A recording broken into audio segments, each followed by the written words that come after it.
आप सबको डॉक्टर रजनी रमन झा, सह आचार्य संस्कृत विभाग, राजकीय महारानी सुदर्शन कन्या महाविद्यालय बीकानेर का नमस्कार स्वीकार हो। बीए द्वितीय वर्ष संस्कृत के पाठ्यक्रम को आज हम समझेंगे और उसमें भी महाराजा गंगा सिंह विश्वविद्यालय बीकानेर से संबंधित पाठ्यक्रम ही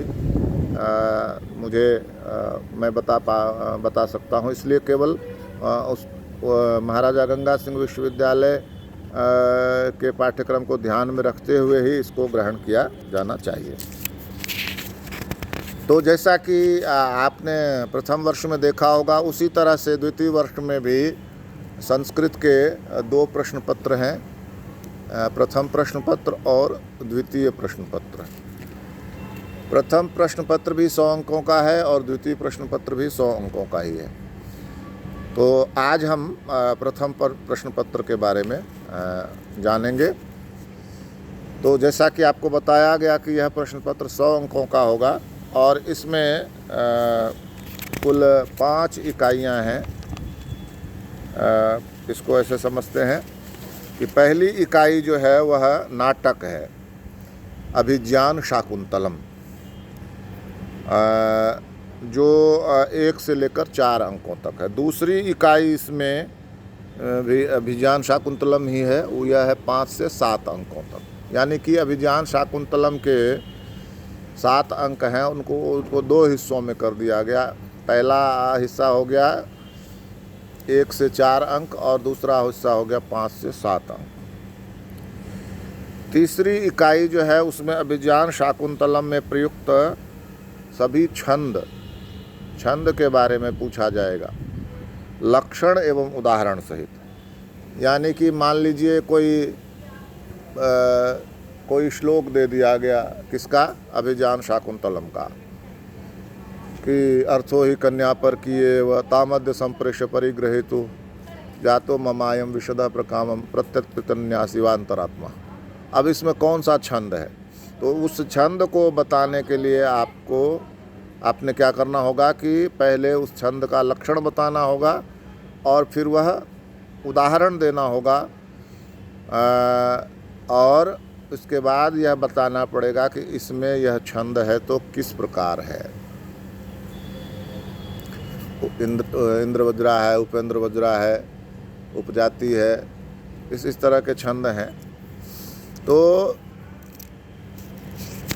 अभिज्ञान शाकुंतलम के छंद जो हैं वे आपको जानने हैं और आपने जो उदाहरण देना है वह छंद सहित उसका उदाहरण, लक्षण एवं उदाहरण सहित अभिज्ञान शाकुंतल के छंदों को बताना है आपने। ये तो हुई इकाई 3। इकाई 4 में क्या है कि व्याकरण है। उसमें कृत प्रत्यय है, तद्धित प्रत्यय है और स्त्री प्रत्यय है। कृत प्रत्यय, तद्धित प्रत्यय और स्त्री प्रत्यय। तो वैसे तो ये बहुत बड़ा है, कृत प्रत्यय भी बहुत बड़ा है, तद्धित प्रत्यय भी बहुत बड़ा है, स्त्री प्रत्यय अपेक्षाकृत छोटा है। लेकिन एक अच्छी बात क्या हुई है कि सिलेबस में आपको बता दिया गया है कि इन कृत प्रत्ययों को ही करना है। तो जैसे कृत प्रत्यय हो गया, तव्य है, अनियर है, यत है, क्यप है, ण्यत है, त्रिच है, णुल है, क्त है, क्त्वा है, ल्युट है, क्षत्रि, शानस, तुमुन, ल्यप, ये कृत प्रत्यय हैं। तो थोड़े से ही हैं। इन कृत प्रत्ययों को आपने पढ़ना है, जानना है, समझना है। इसके बाद तद्धित प्रत्यय भी कुल 5 ही दिए हुए हैं, मतुप, इन, ठक, त्व और तल। इन स्त्री प्रत्यय में भी थोड़े से हैं, अजाद्य, तष्टाप, उगितश्च, टिड्, ढाणे, द्वैसदने, मात्र, वयसि प्रथमे, पुंयोगादाख्यायाम, शार्ङ्ग्रवाद्ययों गीन, स्वांगाचोपसर्जनाद, जातेरस्त्रिविषयादयोपधात, उतः और यूनस्ति। तो इन सभी प्रत्ययों के विधायक सूत्र, यानी इन प्रत्ययों को बताने वाले सूत्र कौन से हैं, उन सूत्रों को और उदाहरण उनका। मान लीजिए हमने कृत प्रत्यय तव्य किया, तो तव्य किया तो तव्य का जो है तव्य तव्यानी अरह, यह सूत्र है, तो वो बताना पड़ेगा अपने को। और फिर वह उदाहरण बताना पड़ेगा जिसमें तव्य लगा है, जैसे कर्तव्य में क्री में तव्य आया है, कर्तव्य हुआ है, तो इस तरह से उदाहरण बताना पड़ेगा।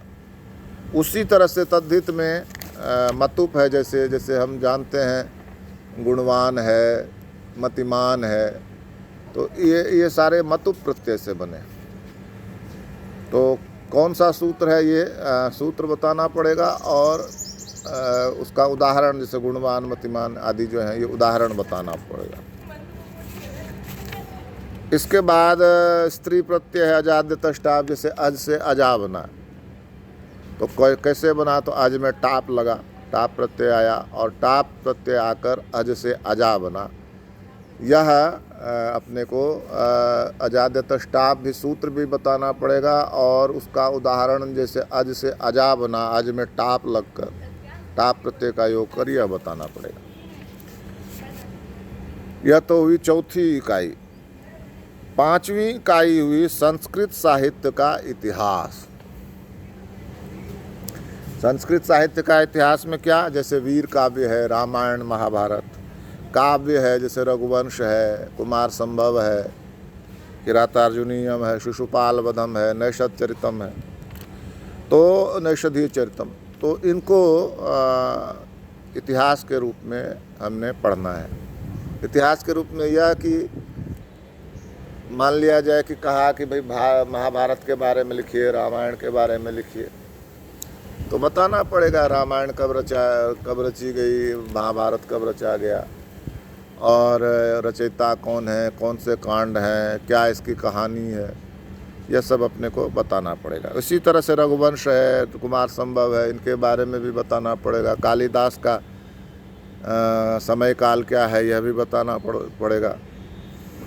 तो किरातार्जुनीयम है तो भारवी का है, तो कब लिखा गया, भारवी कब हुए थे, इस तरह से इतिहास के रूप में भी इनको बताना पड़ता है। और वह इनमें जो कथा है वह भी बताना पड़ता है।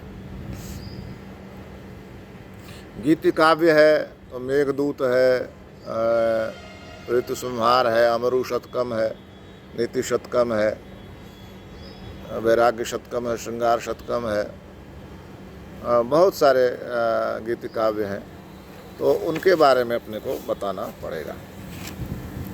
गद्य काव्य है जैसे हर्षचरितम है, कादम्बरी, ये दो तो बाण के लिखे हुए हैं, बाण भट्ट के। फिर वो क्या कहते हैं दश कुमार चरित है, दंडी का लिखा हुआ, सुबंधु का वासव दत्ता है, शिवराज विजय है अंबिका दत्त व्यास का।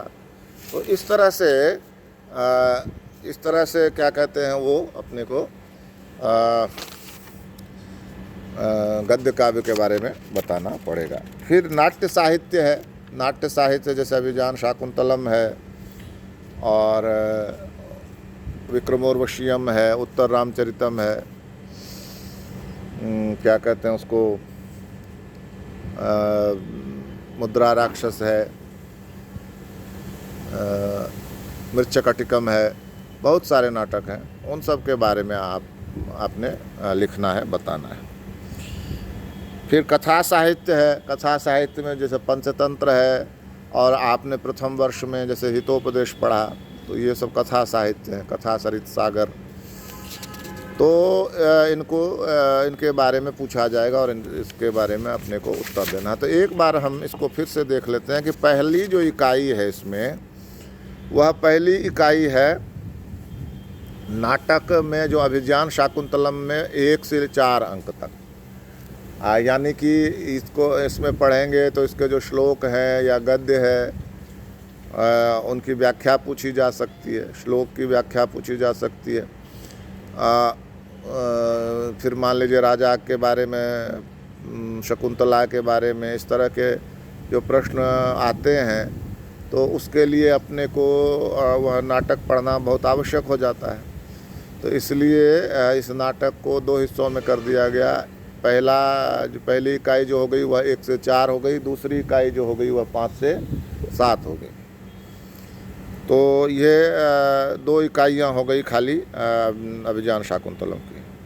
और तीसरा जो है वह छंद है, और छंद भी कोई अलग से नहीं है, अभिज्ञान शाकुंतलम के ही छंद उसमें जो प्रयुक्त छंद हैं उनको ही बताना है। तो छंद जैसे कि आप जानते हैं, मालिनी है, शिखरणी है, श्लोक है, इंद्रवज्रा है, उपेंद्र वज्रा है, उपजाति है, शार्दूल विक्रीडित है, श्रगधरा है, पुष्पिताग्रा है, बहुत सारे छंद हैं। तो मंदाक्रांता है। तो उनके बारे में कालिदास ने अभिज्ञान शाकुंतलम में कौन कौन से छंदों का प्रयोग किया है, उनके बारे में आपको जानकारी होनी चाहिए। और जब आपको यह जानकारी होगी तो यह प्रश्न पूछा जा सकता है कि अभिज्ञान शाकुंतलम में इंद्रवज्रा छंद का कौन सा उदाहरण। तो आप इंद्रवज्रा छंद का लक्षण बताएंगे और अभिज्ञान शाकुंतलम में इंद्रवज्रा छंद का कौन सा श्लोक प्रयुक्त हुआ है वो बताएंगे। यही अपेक्षित है आपसे, लक्षण एवं उदाहरण। लेकिन यह उदाहरण अभिज्ञान शाकुंतलम का ही होना चाहिए, ऐसा इसमें आग्रह है। तो इस तरह से यह तीसरी इकाई होगी। चौथी इकाई जैसा बताया आपको कि व्याकरण का इसमें कृत प्रत्यय है, तद्धित प्रत्यय, स्त्री प्रत्यय है, आपको बताया जा चुका है इसके बारे में विस्तार से। उसी तरह से पांचवी इकाई जो है वो संस्कृत साहित्य का इतिहास। तो इस तरह से आपने देखा कि ये सिलेबस इस तरह से पाठ्यक्रम इस प्रकार का है, और आपको इन पुस्तकों का और इन विषयों का अध्ययन करना है। तो आपको यह आग्रह किया जाता है कि आप पुस्तकें खरीदने की आदत डालें। और अभिज्ञान शाकुंतलम पुस्तक आप जिसका हिंदी अनुवाद उपलब्ध हो, कई लोगों ने, बहुत लोगों ने अभिज्ञान शाकुंतलम के ऊपर हिंदी में टीका लिखी है, तो वह आप ले लें। मोहन देव पंत हैं, सुभाष तनेजा जी हैं, और भी होंगे बहुत से। तो उनमें से आप किसी का भी अभिज्ञान शाकुंतलम ले लें, किसी का भी, कोई बंधन नहीं है कि इन्हीं का लेना है। और इसके बाद छंद की जो पुस्तक आती है, छंदालंकार दीपिका, छंदोलंकार दीपिका, उसको आप देखने का प्रयास करें, खरीदें उसको। नहीं, अगर नहीं हो वो तो किसी और नाम से छंद पर कोई पुस्तक हो तो वह देखें।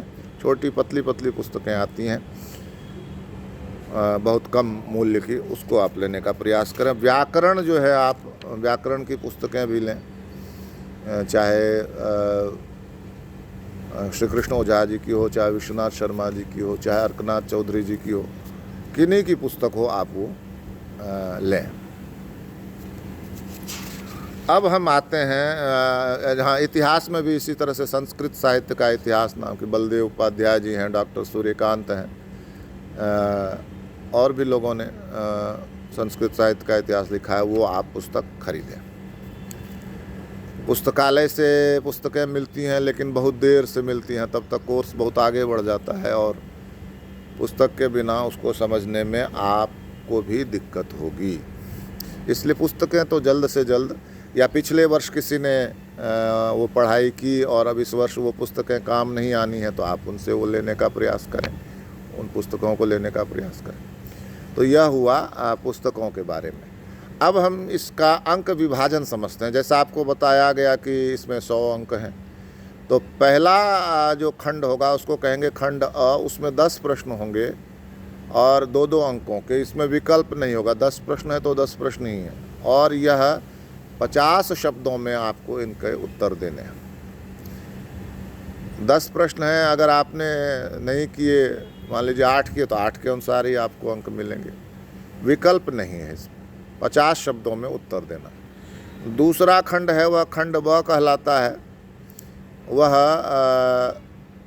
व्याख्या जैसे करते हैं ना, श्लोकों की व्याख्या आदि, तो उस खंड ब में 7 प्रश्न होंगे और उन 7 में से आपने 5 प्रश्नों के उत्तर करने हैं। तो 5 ये विकल्प हो गया, 7 में से 5 प्रश्नों के उत्तर करने हैं और प्रत्येक प्रश्न जो है वह 8 अंकों का होगा। 8 पंचे 40, वहाँ 10 दूना 20 है, ये 8 पंचे 40 और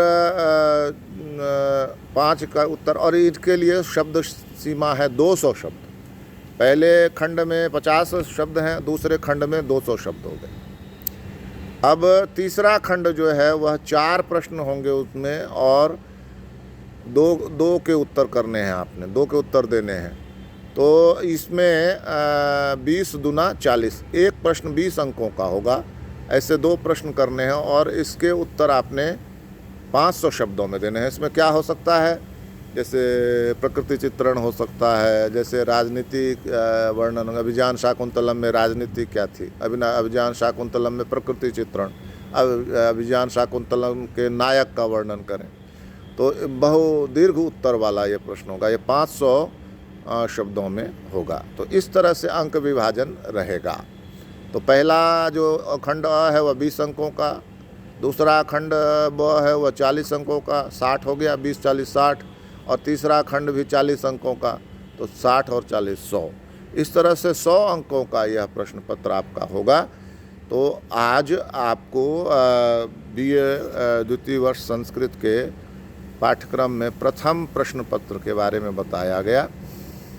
जो द्वितीय प्रश्न पत्र है उसके बारे में हम आगे जानेंगे। धन्यवाद।